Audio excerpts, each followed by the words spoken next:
This content is for informational purposes only.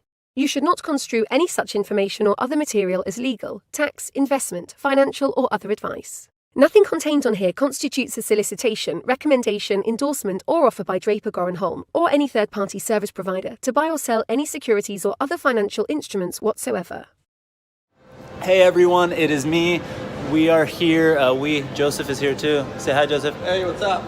Boom, boom, boom. We're recording. Good morning, everyone. Hey, everyone. Hey, everyone. Hey, everyone. Hey, everyone. I am recording this on the computer now. Hey, everyone. Hey, everyone. Hey, everyone. Hey, everyone. Boom. All right. It says it's recording. Boom, boom, boom, boom, boom. I am apparently recording. The entire bottle of control. They're all exactly the same. Crypto art, and then what it really is an NFT. Wow. Eddie wants to slap the bag. So this is the next best thing. DeFi is going to be a bubble. It's provably scarce. With Mad Dog. Crypto, gold, and silver. Transparent substance. Take my money, start a war with it. Without further ado, Cheers to you, brother. get shit done. Because the system has to collapse before that. My Corona. Cheers, I feel much better now. Cheers.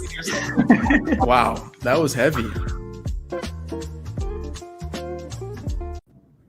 Boom. Welcome to Blockchain and Booze. Oh crap, what number? Number 134. Holy moly. Wow. That's Oh, for a second, Alex, you had like a perfect one of those, like the sunlight hit your. Oh yeah, and it did like a thing. we're in the golden hour here right now. It's like perfect right. golden hour. I like it. Yeah. The sun shining bright on you. It's awesome. But for a second, I thought it was like your wine like splashing or something. It was pretty awesome. It's pretty special wine, I'll say. Yes. Before we begin, what up, Coop? Good to see you, man. That's a good reminder for anyone watching on any of the streams, like on Lunar Crush. Thank you so much for streaming this, and on Blockchain Radio, YouTube, and everywhere else. Head over to blockchainbooze.io and hang with the community if you'd like. Yes, Crispin, it does seem like it was only number 119 yesterday. And if you go, it'll redirect you to the DGH events website. You'll be able to log in if you'd like and chat with the community. And when we're done, you could turn on your camera and hang with people. Coop, I see you already back there now from YouTube into the thing. What a champion. For everyone, one of the main topics for today is LA Blockchain Summit. So it'll be one of the episodes where I don't forget to throw this on the screen.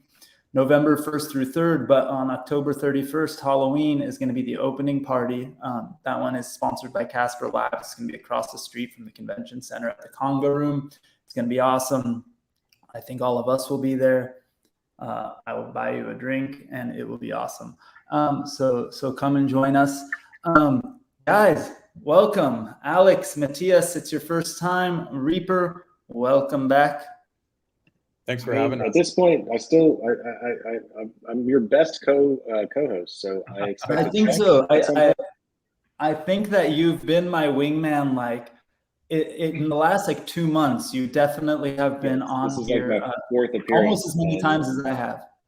I mean, either you have just a complete lack of anybody who wants to participate in this, or I'm a pretty good co-host. Either way, I don't know which one. I'm not. I think that we have a good amount of awesome people who'd like to join, but you're just more awesome. One. Oh, well, thank you. And then two, I honestly. That's the right answer. This is the thing. I get these cool requests sometimes, and then we get to meet certain people, and then there's all sorts of things, right? Because we also reach out and we go hey, we got to get Gary V back on, and hey, what happened to Mark Cuban? We got to try to get him again. And we send these messages to different people, but every time somebody in the industry or something comes on, I have this feeling of oh man, is this one I'm going to have to prep for? And then I'm so busy with other shit. And then I realize that I've turned this into, for better or worse, for me, for better, for the community members who like to hang with us and have a drink, I think for better, but maybe some people who wish we got into the weeds and a little more often, maybe not for the better, but I just think it's more fun to hang out with people doing things that I'm super into. And it's turned into like, I work so freaking much. I just want to have an hour to hang with people I like and hang with my friends and have a beer.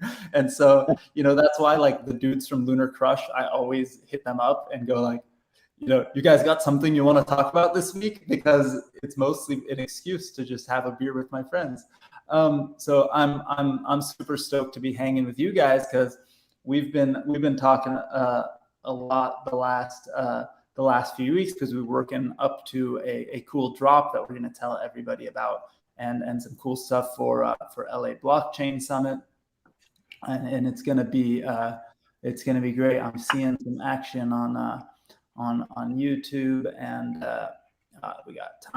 we got the whole crew here, and everyone's dropping back, and I see Ben is telling us to drop the news already, but hold on. First, Alex and Matías, you haven't been here before, so we got to get your background, and we need a quick refresher on Reaper too for anyone who's just tuning in. Oh, Amy Lee is in the chat. She was the guest last week, and I'm so stoked on Mintangible. I think I told you guys about it on our other call, but if not, you've got to check out Mintangible.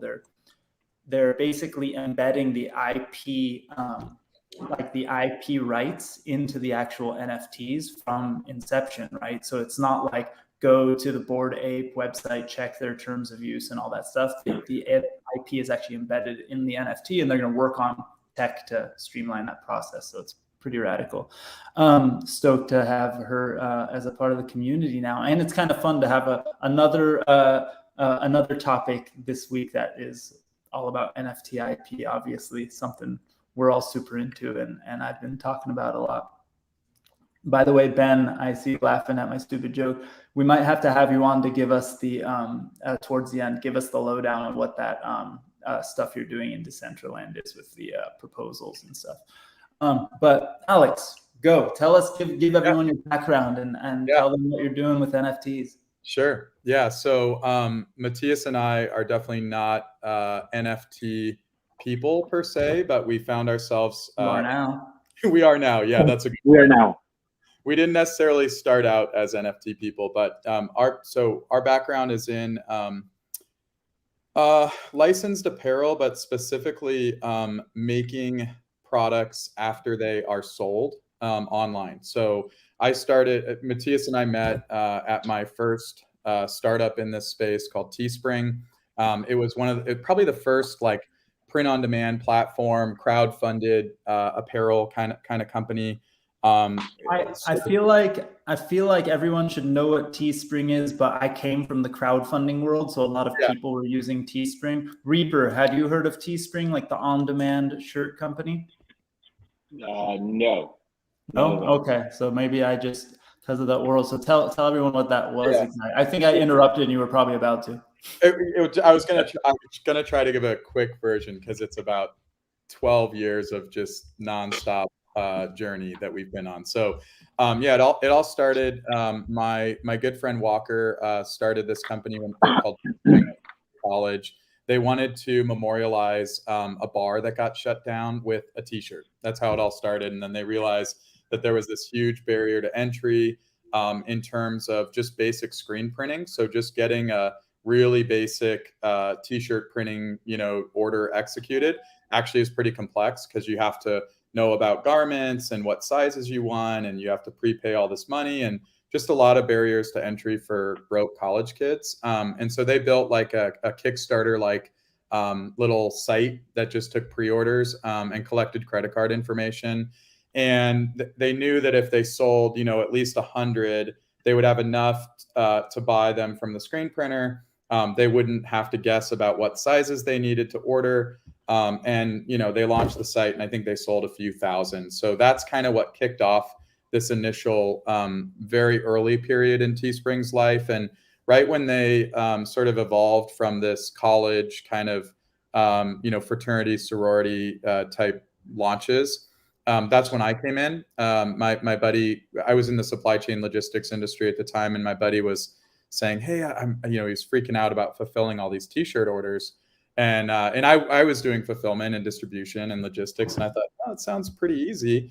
And then I learned about, the actual printing on the shirt and screen printing and, all these manual processes that are involved in the actual manufacturing of not even the garment itself, but just the printing on the garment. And that's, just the ink on the garment and how that works, and stitching on garments and embroidery. That was a whole rabbit hole that I went down for several years. And the big sort of growth spurt that we hit was when Facebook groups at the time in 2012, which was really kind of like the early like social media influencers of the time. There was no paid ads or paid reach or this concept of like mega influential YouTubers and stuff didn't really exist at that time. It was just pages that had a lot of likes, and they would create t-shirt campaigns, and they would sell lots and lots of shirts in a pre-sale model. And then we were on the hook for producing those garments and then individually fulfilling them to individual buyers. So we might get, we would have hundreds and hundreds of jobs per day of hundreds of units per job that then also needed to be put into individual bags with individual shipping labels on them and shipped to customers. And so because we kind of discovered this new way of selling custom apparel, it was like kind of a new layer on top of this huge traditional industry, which some people call it decorated apparel. Some people call it branded merch. It's kind of like, if you think about apparel brands, promotional products, sports teams, uniforms, corporate workwear, anything that involves, garments, basically decorating, printing on them, dyeing them, stitching them. It's about a $2 to $3 trillion space globally.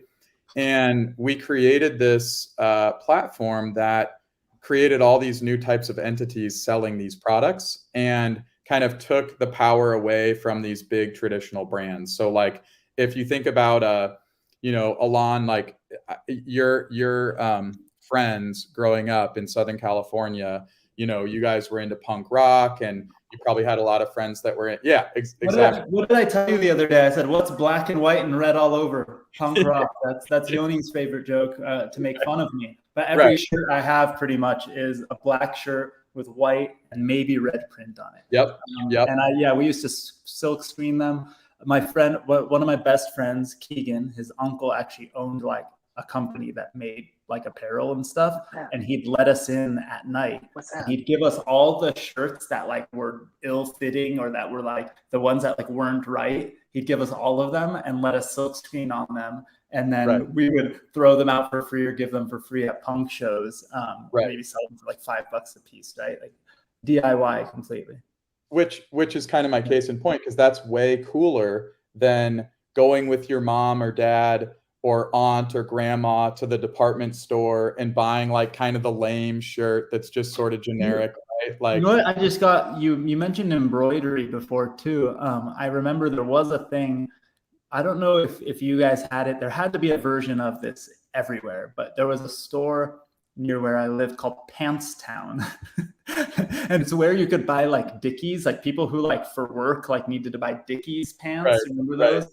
But like we would want they were like the skaters or whatever, and the punk rockers would wear like the shorts. The Dickies shorts were kind of long, so they were cool. Yeah. And then at Pants Town, you could get shirts or hats custom embroidered, and that was a big deal. Like you'd go there and you'd get like a logo embroidered on your hat, or like some initials on something, and it was like a big deal. Yeah, so as soon as you take something that could be kind of like mass market, but then you personalize it towards something that you're very engaged around, or a small group of people that kind of like, if you know kind of thing. And I think a lot of this is pertinent to NFT culture and meme culture and just sort of like where we are as in society. But we created this environment where all these little micro engaged niches could create products without any upfront cost. So it removed all the barriers to, you were lucky that you had it. It was almost similar in the way where we gave them the free print shop where they could go in and make shirts without that much money. Otherwise what we would do is you'd go to Michael's, you'd buy a screen printing kit, and that was really hard. And half of the shirts got ruined. And then you'd buy shirts for like $5-10 a piece, which was expensive for us, right? Like we were really happy to get a deal for like $3 or $4 a shirt. And then you would make them and try to sell them. And it was like, there was always like a savings that had to be done to even begin the process. Right. So it started as these like Facebook groups, any engaged group of people that, you know, had a decent sized community that were all rallied around something that they were passionate. They would launch campaigns on Teespring and it would just pop. And, you know, we would do the production and fulfillment in a little bit of a MacGyvered way, but it worked. And then the next big wave that was kind of like just really accelerated that trend is when Facebook ads came out, and this concept of traffic conversion and internet marketers, like all of a sudden, you know, you can create, I mean, Facebook created the most sophisticated ad platform in the world. I remember when that happened, I started getting ads for custom clothing. Actually, now that you're saying that, that would say my last name on it or something. It would be like the Gorin family reunion. It would say it on the ad, like the picture of the ad had my name on it. I'd be like, holy shit, how targeted are they getting? And then I realized that they could actually like programmatically make these images and stuff. That's right. Sell those shirts. So we were just a platform, right? We were just the platform that allowed people to do that. And we didn't really know how it was going to evolve. And this whole internet marketer community came in, and it was right at the intersection of, you know, a lot of these people came from like pay-per-click CPA type hustles. And all of a sudden now you've got a physical product that people love that you could convert, you know, $10 to $15 per sale. I mean, you put up a Facebook ad, and at the time it was kind of the Wild West, because any ad you put up, you might have been the only person competing for those eyeballs. And so I could create a t-shirt for, you know, nurses who also love ice fishing. And I could create an ad on Facebook that targets that exact group of people. And there might be 662 of these people on Facebook. If I target it down to these states in the Northern Midwest and Canada, and, you know, and so, and then if the t-shirt design is good enough, that's like this ultimate product market fit that's so much more powerful than just a generic shirt that you might see at a Target, at a Walmart. And so it was all these people that, you know, spent a certain amount of money on disposable income on apparel per year. And maybe instead of buying the generic Harley Davidson shirt or the generic Hurley shirt or Billabong or some mega brand that they kind of like, but it's as soon as they see that on Facebook and it's super personalized to them, they have such a stronger emotional connection to it. So that's really the big kind of thing that we discovered. And it kicked off this crazy growth period where we were growing like 40% month over month for 15 months. I mean, we basically, Jeremy is talking about totally. Yeah, totally. I remember those, but you literally, like, they would last. Sometimes they would last until the wash. That's right. The wash destroyed 90% of them, right? Like, I remember you would iron on those things. You buy them at CompUSA or Best Buy or wherever. Sometimes Staples.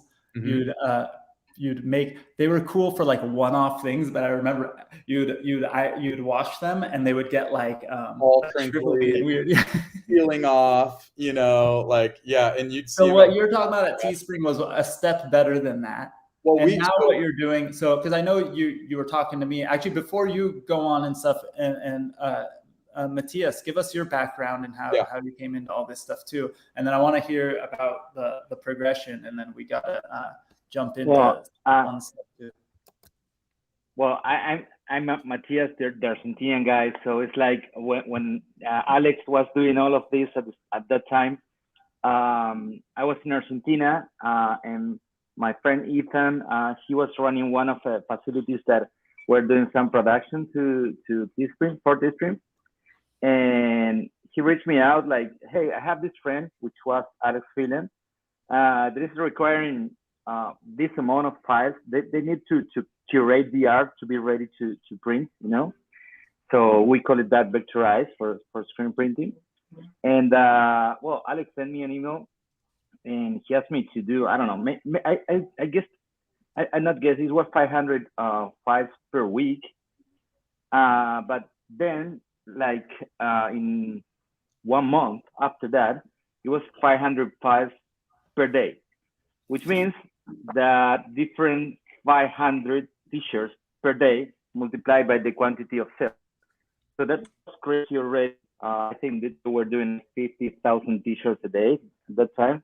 And we hit some days and some few weeks like 2,000 files per day.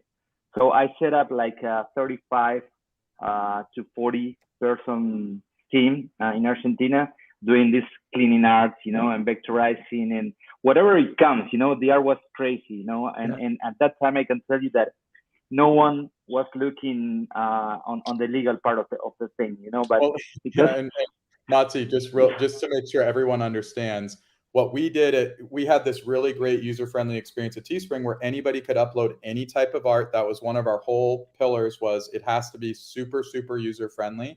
And so anyone could upload like a perfectly eligible like Adobe Illustrator full vector file, or I could go like take the most low resolution thing off Google Images and put it in, and we would still take it. And so sometimes Matías's team was just taking a file and maybe touching it up a little bit, and then sometimes they were literally redrawing, something like recreating from scratch an entire file that they saw from Google. So it's part of the startup, like MacGyver kind of stuff that you see on the back end. It's like the fake it till you make it kind of style of doing stuff. Yeah. We still have one of those MacGyver designers of that time working for us that actually is doing the Word of Woman templates that we can talk about that later. And I was like one of the 4 vendors of Teespring doing art. So my strategy was like, so I said, I have to create a technology so I get connected by API with them, so I kick off all the competition. So it's like, I'm gonna be myself. That's happened. So that's how I started building technology too, and so on. So, years later, like 8 years later, we find again with Alex, and I have to tell that Alex was the reason of I was hired, and was the reason I was like kick away, because they went into the digital printing technology and they didn't need our cleanup services anymore. So, but I know that he felt bad about that, and he contacted me like around 1.5 years ago, and we started Merchandise together. It was a revamp, because we started changing our business model, and it took us like a year to find it, and just to make this tiny comment, I was in March or maybe February, yeah. I was listening to this NFT. So one day, I remember it was Friday, I woke up and I said, today I will learn what is NFTs. So I spent the entire day learning about this, and 1 week after, I'm the Chief Strategy Officer at Merchandise/Merchproof. And 1 week after, I came up with a strategy for this business. And funny is the same that we are releasing now. So but we had to discover during this past several months that was the right fit for the industry. Yeah, and just real quick to wrap up, sort of there's a few important contextual pieces from history here that got us to this foundation. The part that Mati's talking about, when we essentially got rid of screen printing. So we were all screen printing initially, which is a batch process. I discovered this new process called direct to garment in 2012, which is a digital inkjet printing process where you're printing directly on the garment. But Jeremy, kind of like your sort of MacGyver experiments with CompUSA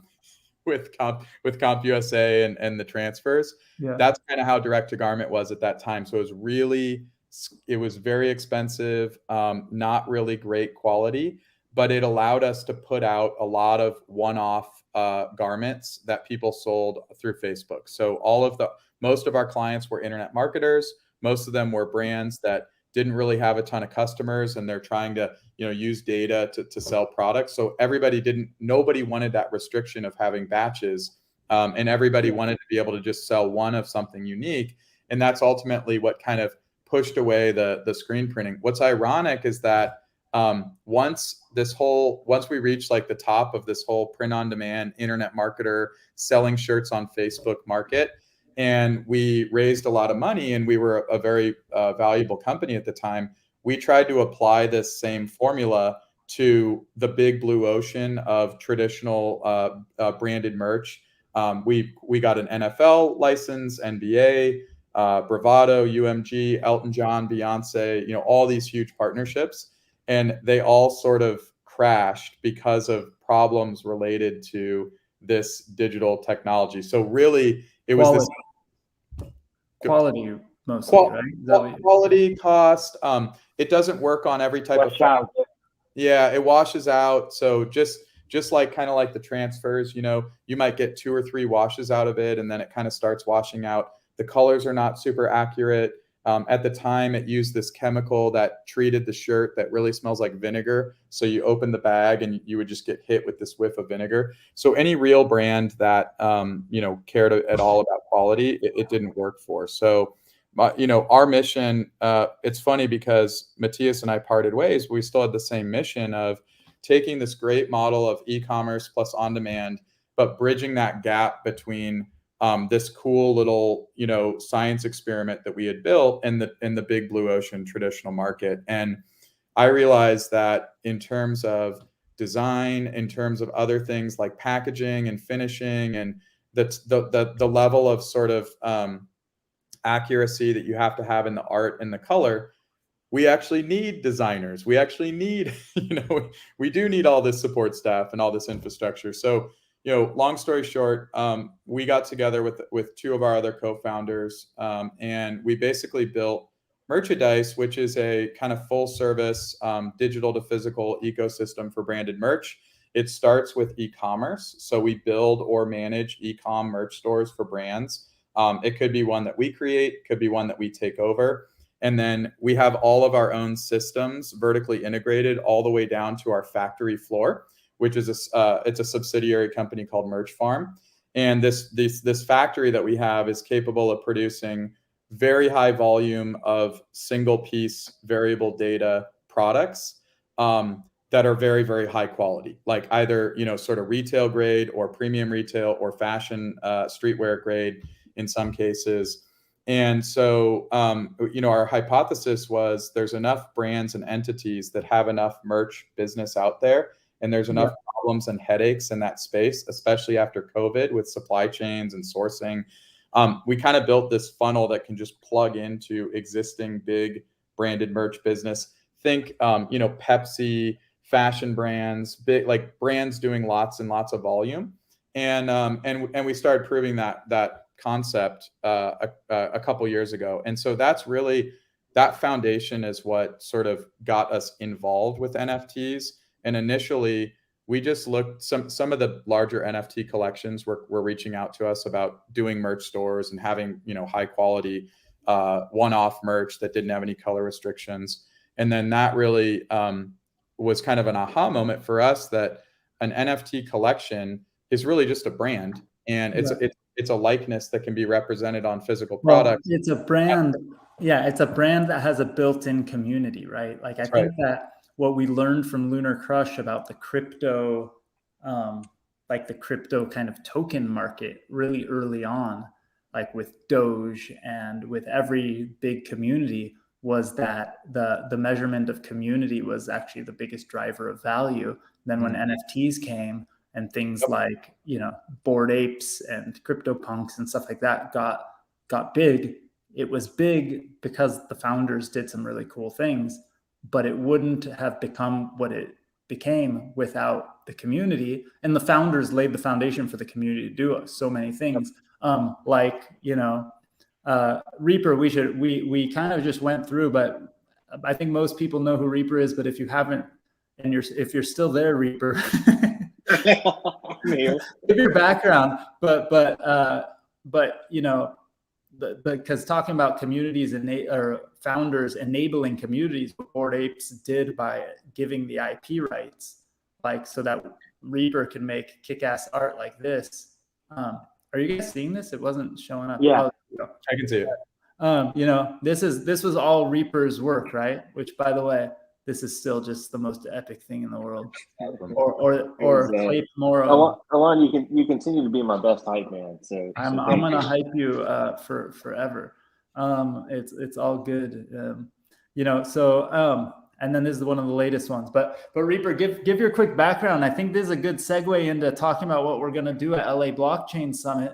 And then I want to hear about like your guys' future plans. I know you're gonna do the cool stuff with World of Women and all that. Yeah, so I mean, all right, 30-second view.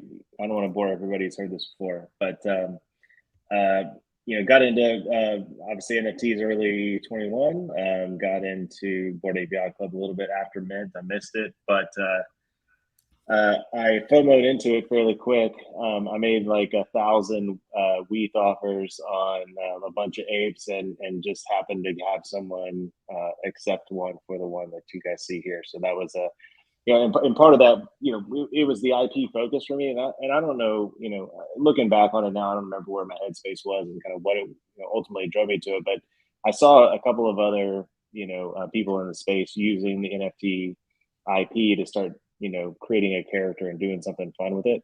And I just thought it was kind of fun and silly, and like, let's go have some, you know, let's make something fun out of this and create a character or whatever.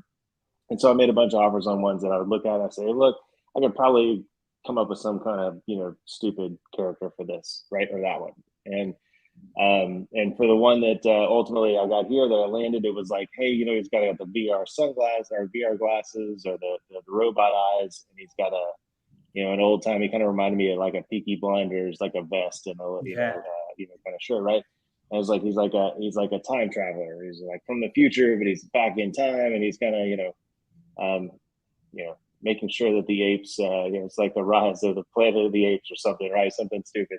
But anyways, so that kind of led me into getting back into art, and I, you know, done art my whole life, but I'd been off of it for you know, probably a decade. You know, kids and life and everything else, right? You just don't have a whole lot of time. And then, you know, I just drew up so this one is it's funny looking back at some of my early stuff and some of the later stuff. I didn't have the transparent one loaded for some reason for the full body Reaper. So I just found this on my desktop. So that's one of my latest ones of my own guy, but I did one of my own, and it was much more monkey-like. The very first iterations of these, they weren't more people-like, but I thought it was kind of silly and stupid. I put it out on Twitter, and a handful of people saw it and was like, hey, make one for me, right? And so it kind of organically grew from there. And I had a whole lot of fun with it, and it was really cool to like collaborate with, you know, the ape owners and say, look, here's the idea I have for my character, or how I want to leverage my IP. Well, what's really cool too is I found you somehow. Like I must have seen somebody that had an ape with a body, and I was talking to Jason. It might have been Bored Becky, because I did hers fairly right around the same time that you hit me up. But I think hers was right after, or the same time, maybe around the same time. Around the same time, yeah. Around the same time, but like what was interesting was that Bored Becky and Jason were both telling me I should create a backstory for my ape, and they were talking about the IP being a thing. I wasn't totally sold yet, but I was starting to get like it. Like to me, the IP thing at the beginning felt like when a token was like would talk about like the product, and it was like, you know, like one step better than vaporware, like because the product was like 10 years down the road, but everyone was trading a token and saying it's going to be worth $1 billion. So when at first everyone was repeating this meme of like the IP, and I was not totally bought in yet, but I started seeing it.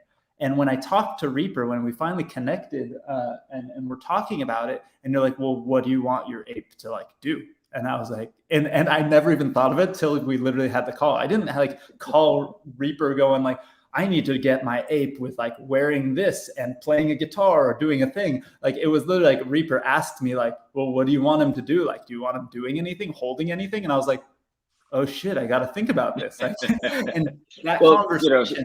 Yeah.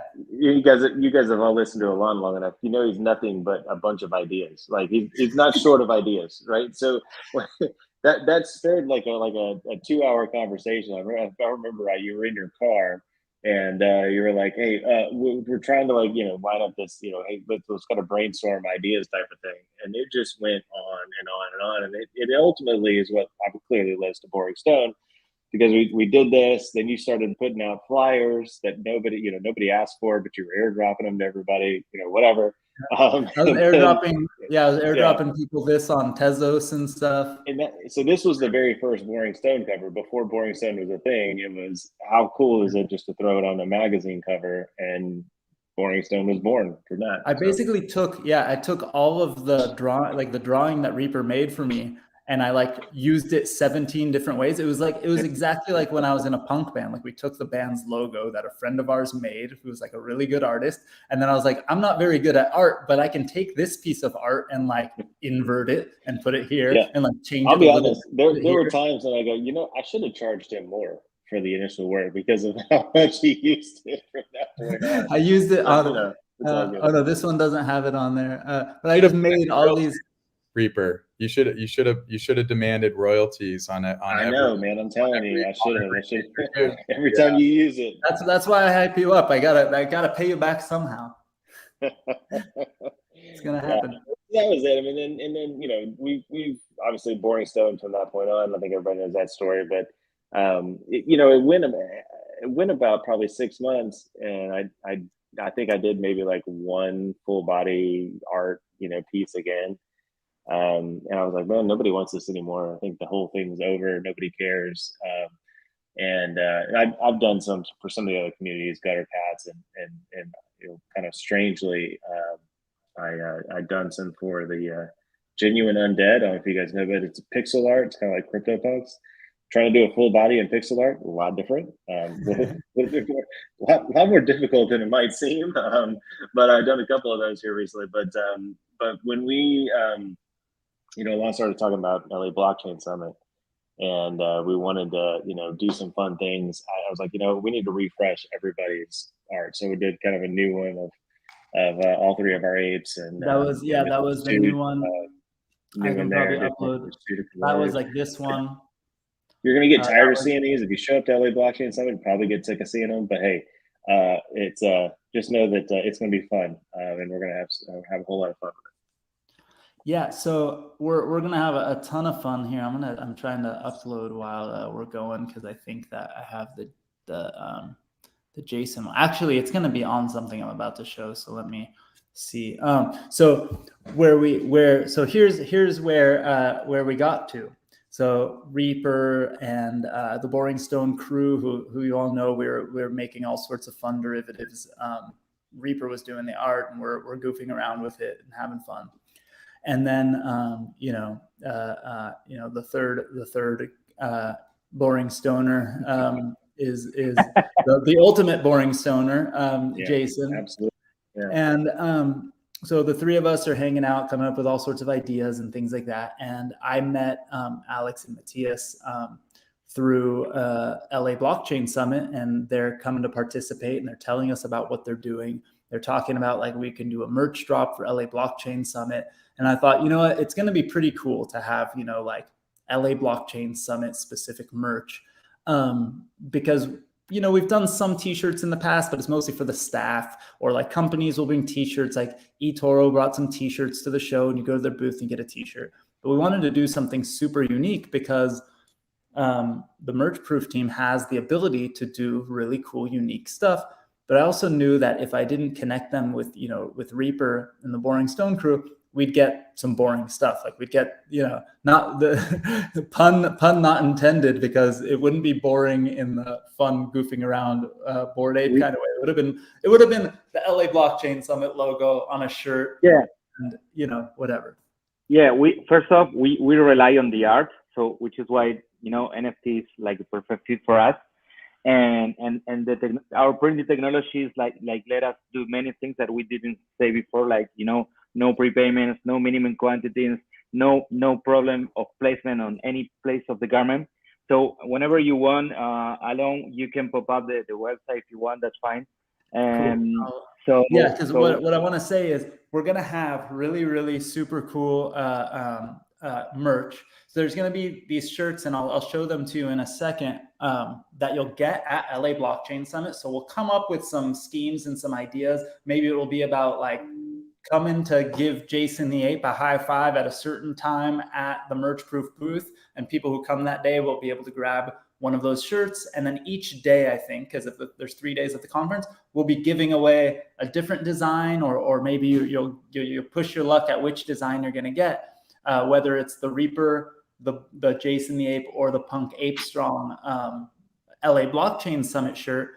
But we're utilizing them to do a full Boring Stone drop also. And you guys are going to see it first. And I think that it's going to be, is it going to be live tomorrow for people to start doing it? Or how soon are we going to allow people to just start? Tomorrow.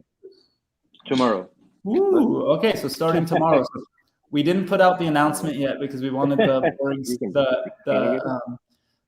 blockchain boost community to see it first. Let me, are they here? Share screen, Chrome tab, Boring Stone. Can you guys see my screen? Somebody's dog is going wild, loving this. The dogs are excited. It's off to a good start. Reaper, were those your dogs, or was it Alex? You? I think it was Alex. No, I don't have any dogs. I was just. It was just great timing that right in the reveal, some dogs all went, got really excited. Actually, they are monkeys, dude. Yeah, so David is commenting that he's seen your guys's merch and the quality is awesome.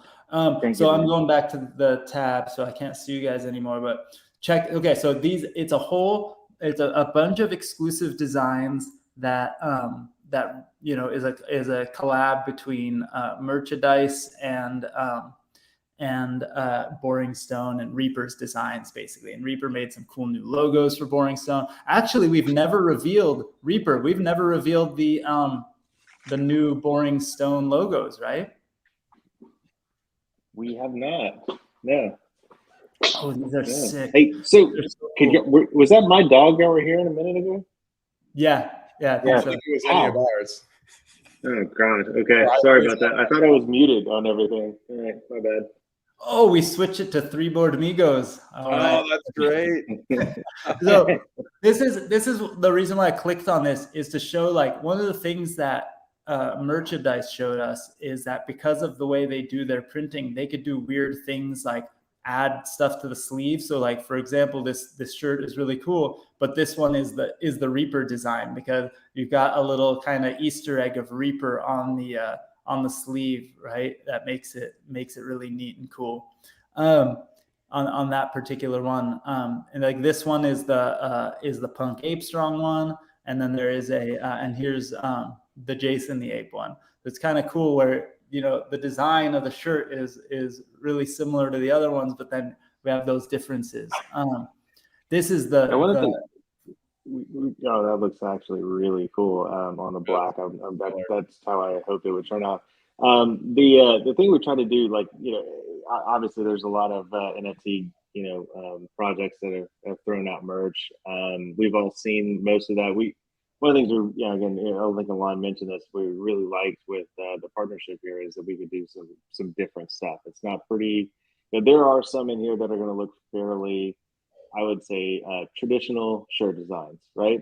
But there's some other stuff that's pretty unique that we haven't seen, and it's a lot more fun. A lot more options, some different colors. Everything isn't a black T-shirt because that's pretty much everybody's go-to in our space, right?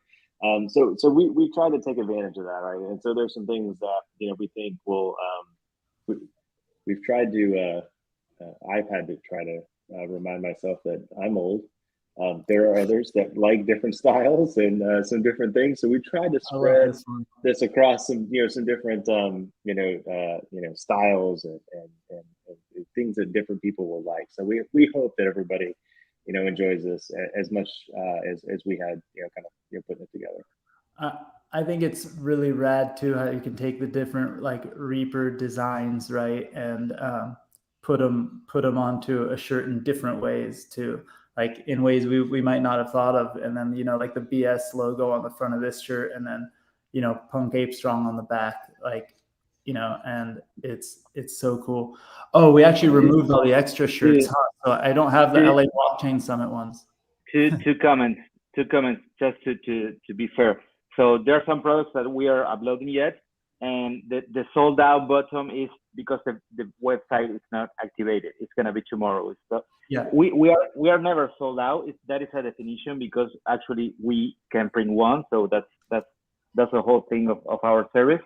So just clarifying, you know. Yeah, I love this the front of this shirt is just so cool to me. That's so great. Yeah. Down. It's so cool.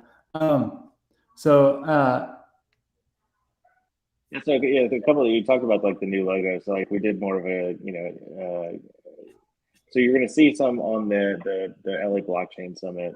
I wonder if I can. They're going to be available. They're going to be more. And maybe it's good we keep that a secret. I don't know. Maybe we just got to show up to the conference. I think we posted it on Twitter. The actual. Forget it then. It's already out there. But it's more. There's more of a graffiti feel to the Boring Stone logo, and you know, the spray paint with the apes with the year, and so we carried that over into a lot of the merch here with a kind of a refresh of the Boring Stone logos, and really making them more, you know, kind of a graffiti style, which I think we all thought was really cool. It's a little different for us, not quite as you know, uniform and pristine, I guess, as the original logo. But it really, Emily was commenting about the sleeve, and then you look at like this shirt, for example, right? And you'll have the Jason the Ape on the sleeve, like the full body on there. I think like that in itself is just such a cool thing. Like you don't really see it it's hard to fully see it in the detail, but when we get it in real life, it's gonna be so rad. And I like that. There's some questions in the chat around like the quality of the shirts. You know, Alex, Matías, you guys want to talk a little bit about the different styles and what they'll see out here? Yeah, for sure. So, you know, because we're a branded merch ecosystem, we have kind of like a lot of different styles of shirts, different fabrics, you know, different, like every brand and every identity is different, right? So for me, I personally like shirts that are thinner and softer. I'm just not really a Gen Z guy, and I'm a bigger guy, and I don't like to wear like blankets on top of me. But you know, if we're working with like a, you know, a younger kind of street fashion demographic, that's where like the trend right now is like really ultra heavyweight, ultra thick collar, you know, heavyweight premium fabrics. We support the whole gamut. So we want to be able to allow the brand to maximize their brand identity in the physical form with apparel in the best way possible with no limitations. So we don't do any, we don't, this is still a subjective word, but we wouldn't do what I would call anything cheap. So we don't we don't buy anything from Gildan or Hanes, or, you know, kind of like your cheap, there's a type of shirt that everybody knows that feels kind of sandpapery and scratchy, that's not soft.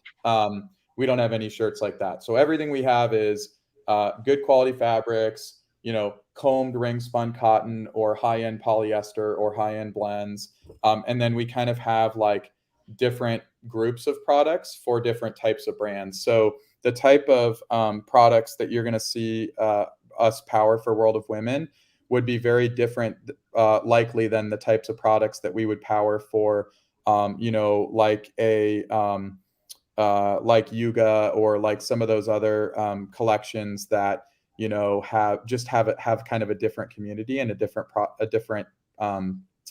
aesthetic and product market fit. So it's really our pillars are you know, quality and just having a great customer experience, not both on the brand side and for their customer. We, you know, the products that we're launching, Mati, on the Boring Stone products, do you know if they're the are they the fashion line or the regular line? Do you know? Kind of a mix. Are they the fashion? We have fashion and premium. Okay. So yeah, you're gonna just so that's a great example. You'll see two categories on the Boring Stone collection. Fashion is kind of like that heavyweight. Think like, you know, Yeezy and like Justin Bieber's brand and like these new trendy streetwear brands where you have big chunky collars, oversized thick fabric. And then premium would be more like what I'm into, which is kind of like thinner, soft. You know, if anybody here remembers the classic like American Apparel shirt from the early to mid 2000s, that's kind of what I like, which is thin, soft, breathable. So we kind of have the whole gamut, and we just want to make sure that the print is also durable as well, and that it's very accurate. So we want to have, you know, on the print side, we want the color to pop, we want the color to be accurate, we want to be able to print kind of anywhere in the garment, and to have that garment kind of withstand the test of time. I mean, everybody has their favorite screen printed shirt from 20, 30 years ago that is still hanging on, you know, and it's only gotten softer and like more like sort of, I don't know, like softer. Mine are getting holes in them and stuff, and then I tell my kids that they're holy shirts now. But hey, really quickly, I want to show everyone the LA Blockchain Summit shirts are going to use this, are going to have this design, but I won't give you the rest of it. You're going to have to get there and get to the merch booth at the times we say to play around and get some. There'll be 3 different designs. They'll all be really similar, just the different apes. Let's see if this GIF actually works. Oh, it does it. See, so we have Reaper made the LA Block, like a modern LA Blockchain Summit logo, spray painted by our apes. And that's the idea behind them. So it'll be super fun. We only have a couple minutes. I have a question idea, but Reaper, am I forgetting anything we want to talk about for the summit too? Just anything we want to drop? Yeah, I don't know. I mean, we never talked about the guitars. Oh man, if you're so cool. So we had this idea, and what's funny is I don't know if I'm even gonna have time to do it myself. But I might better do your own. To an I'm artist. not letting you get by without it. You're gonna do one. No, I'm gonna have to do one too. If it means me doing the Sharpie thing again, like I did at the Draper event. But as some of you know, one of the things that Punk Ape Strong likes to do is give away his guitar. And, you know, that's why sometimes you see him on different streams and things, and his guitar might change. This is the OG guitar. He's never going to get rid of this one. Actually, he did give away one that looked almost identical as the first guitar we gave away, but started having different. So he started giving away guitars at LA Blockchain Summit. If you followed Boring Stone on Twitter, you should have seen already 2 Punk Ape Strong guitars.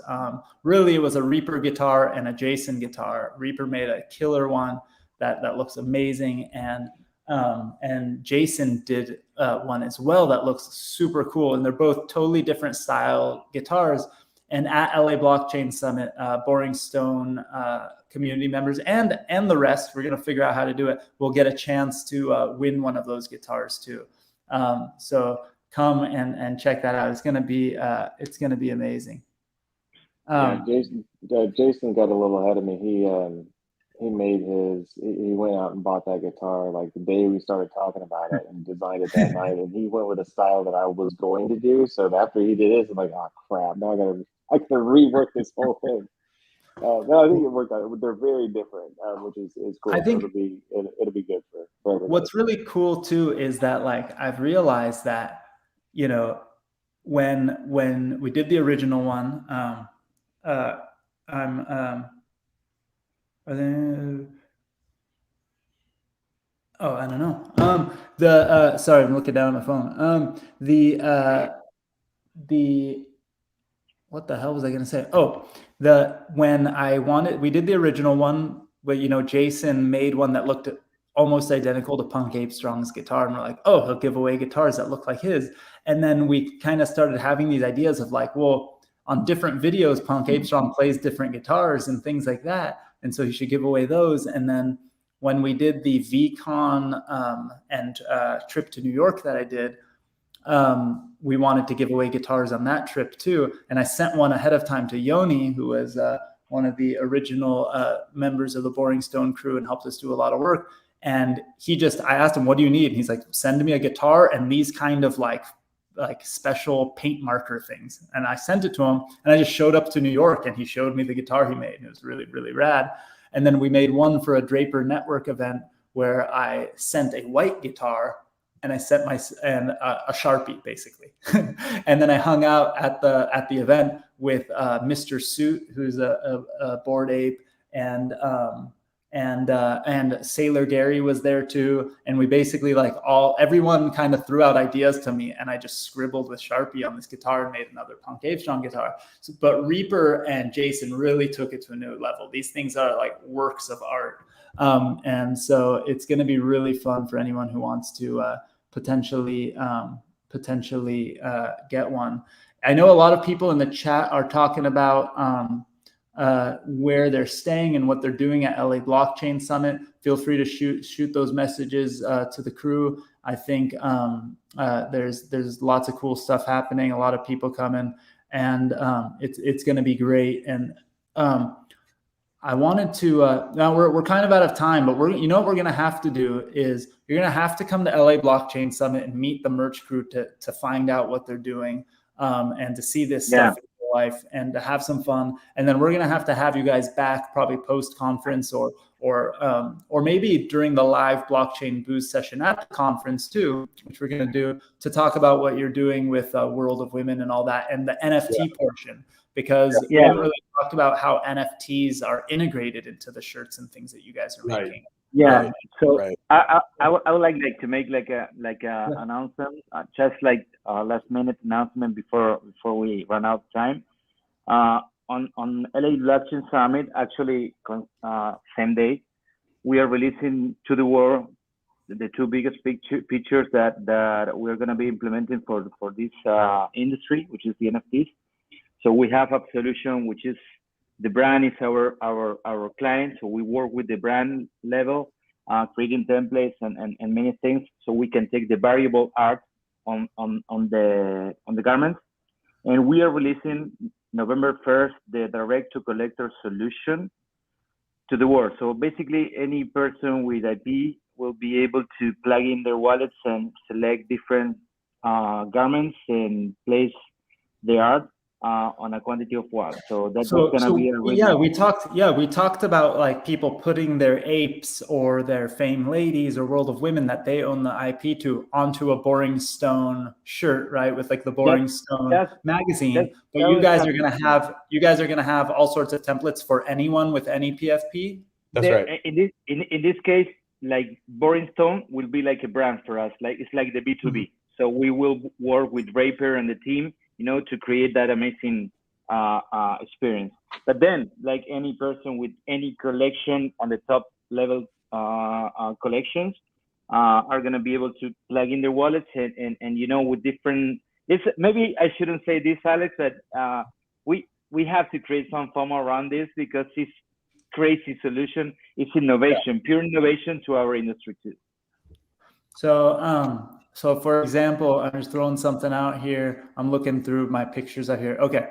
Frankie Fame, I own the rights to her because Fame Lady Squad gives us IP rights.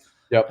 My daughter and I will be able to come online, pick from a bunch of different things, choose Frankie Fame from our wallet to verify I'm the owner, and then we'll be able to make super cool shirts. One of ones. Yeah, one of one.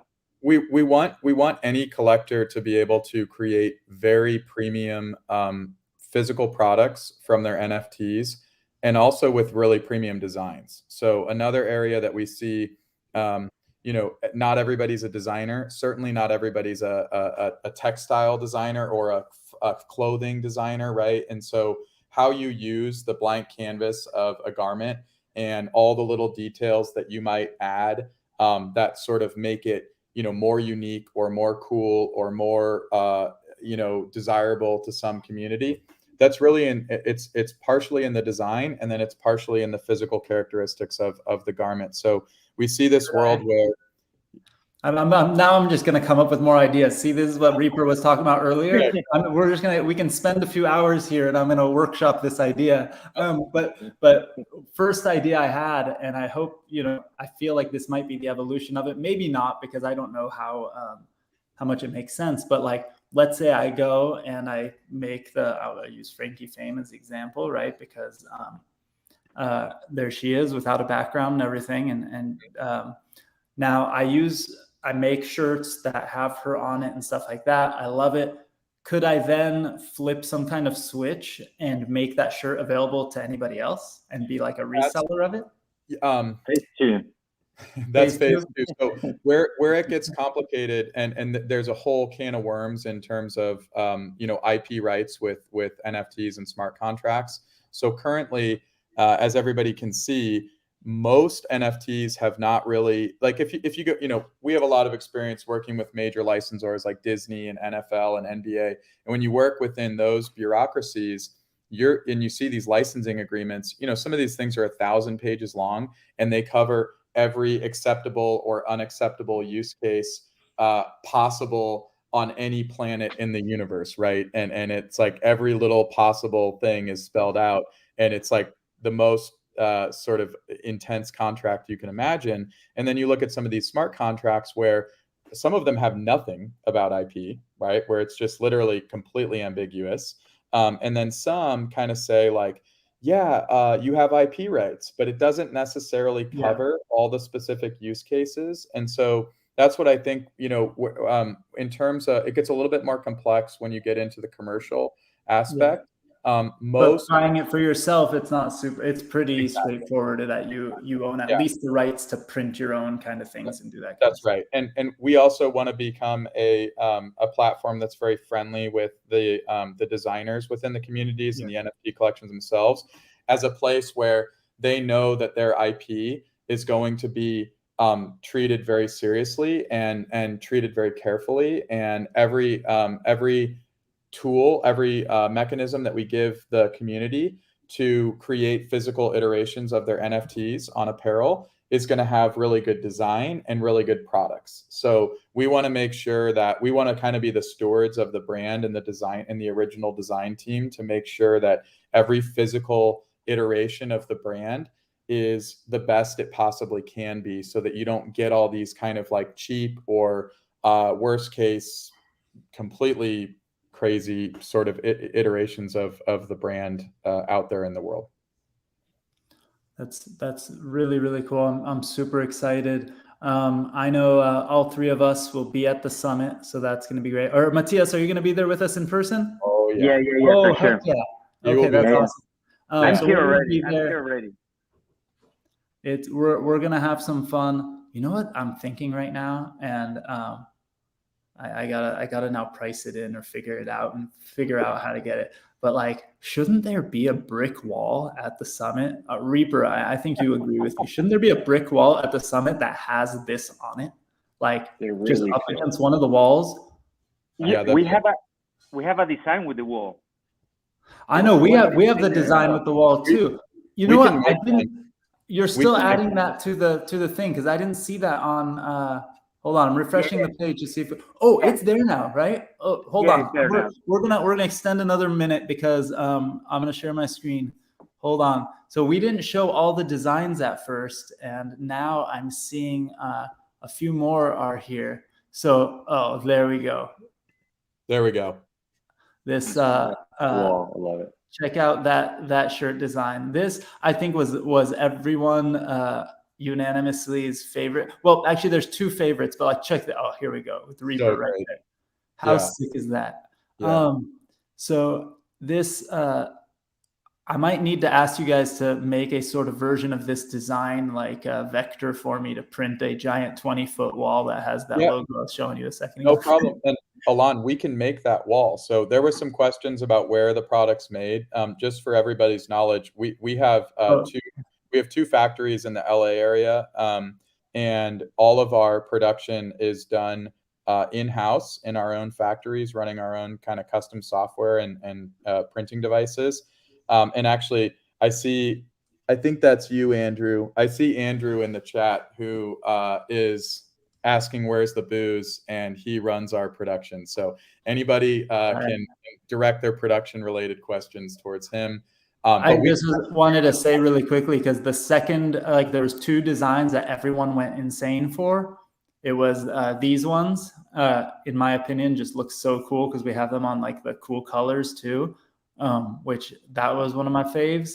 And then I think there was one for each ape, but they're not all live on here yet. And then there was 2 pages. Yeah, there you go. Yeah, the brick wall ones, which are just so epic. And then also, is it on here? The ones we were going earlier, the hoodie designs of these 2 hoodie designs.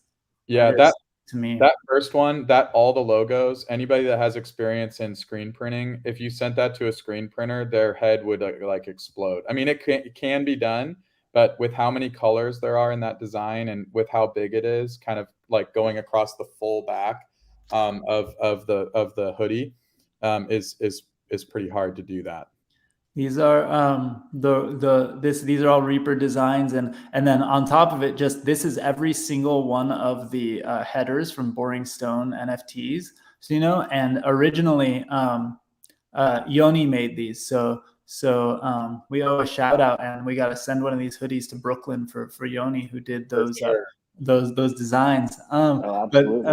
It's such a cool collab to see all this art we've been like kind of putting together and working on all these things and collaborating and putting it all together. It's so cool. I can't wait to see all that. And also just quick shout out to Marco Solis, who's on the chat as well. Marco was is on our design team and worked with Reaper and the gang here on all those designs. Oh yeah! Oh, this is Marco. Shout out and kudos. Thank you, Marco. And thank you, Andrew. We'll bring you the booze in real life after all these things are produced. That's right. Yeah. Yeah. So thank you, everyone. We're 10 minutes over. So really quickly, Alex, give us the where to follow merchandise and everything that you're doing. Yeah. So our main company is called Merchandise. Our NFT focused company is called Merch Proof. The only difference between the two is that Merch Proof is based on token gated experiences that sort of are driven from a crypto wallet. That's really the only difference. You're going to start to see the World of Women collection, the direct to collector solution. Those are kind of the core products for this year on Merch Proof. But you can follow us on Twitter, Instagram, LinkedIn, either Proof or Merchandise. And Merchandise is merchandise without the N. So it's kind of a play on words. It's like Merch Paradise. And it's merchandise without the N. So you can find us there. I'm on Twitter at Cotton Futures. Yes, merchproof.com. Merchproof.com. That's the website for this community. Merchproof.com. And for anyone, I'm just realizing too, for anyone who wants, we're gonna announce it and share it a ton tomorrow and everything all over Twitter and all that. But if you go to boringstone.com, there's a merch link at the top, and tomorrow it'll be working. So that'll be awesome. Looks like some people, by the way, in the chat, totally unrelated to what we're talking about. Adele and some of the crew in the chat, Joshua, they're all avid cyclers, like riding bikes, like the street kind, like the serious people ride. And it looks like they might be planning a ride during LA Blockchain Summit. So very cool. Blockchain Booze community hang and do that. Actually, I should post it one more time here. Blockchainbooze.io. You'll be able to turn on your camera and stuff. You'll get redirected to the DGH events website, so don't get don't get worried if you get redirected. Reaper, before we go, you got to give us some plugs. Where do we follow you, and how does someone inquire about growing a body on their ape? Growing a body, yeah. No, so if you want to follow me, give me a follow on Reaper_NFT on Twitter. Same on Instagram. DMs are open, so if you're interested, it doesn't have to be an ape, could be any PFP. If you want to help, come up with a character to maximize or take advantage of the IP rights that you have for whatever collection that you happen to have, I'd be happy to collaborate with you and come up with something really cool. So hit me up and let's have some fun. Cool. Yeah, Reaper has done amazing things, and here's Sailor Gary, who you guys will get to meet at the summit. Also, I gotta call Jordan and see if he's coming. This is Jord Ape Lyall. And look how legendary this is: a Reaper derivative on a Boring Stone magazine on a board breakfast table NFT. So that's it's everywhere, man. That's insane. And you'll get to not just meet the real life versions of us, but you'll get to meet you'll actually get to meet Reaper at the summit. So that's all I'm gonna say. That's as much as I'm giving away, and can't wait. I will see everyone merchandise. I'll see everyone in the chat, and see you all at LA Blockchain Summit. And hold on, we got to throw this up one more time. And I'm just kidding, wasting everyone's time, but just LA Blockchain Summit. So there you go. We really got to put that wall behind it. I'm telling you, I'm going to make that like 20 feet wide. Well, we can print it. We can make it. So let's chat offline about, because that's what I was going to say. We make, so all the stuff, we're hardcore manufacturing people. So we make our own, we can make that backdrop. We make our own backdrops. I don't have to pay like the $2,000 to the production company to print this crazy idea. We got, okay. Depends I on heard, the right people. All right. That would be fun. All right, guys. Thank you so much. See you at the summit. I'm sure we're going to talk more. Tomorrow is going to be a fun day. We're going to release this stuff, and it'll be awesome. Like I said, go to blockchainbooze.io if you want to chat with everyone, turn on your camera and hang out. I'll see you all there. Bye, guys. All right. Have a good night, everyone. Thanks, everyone. Bye-bye. Ciao.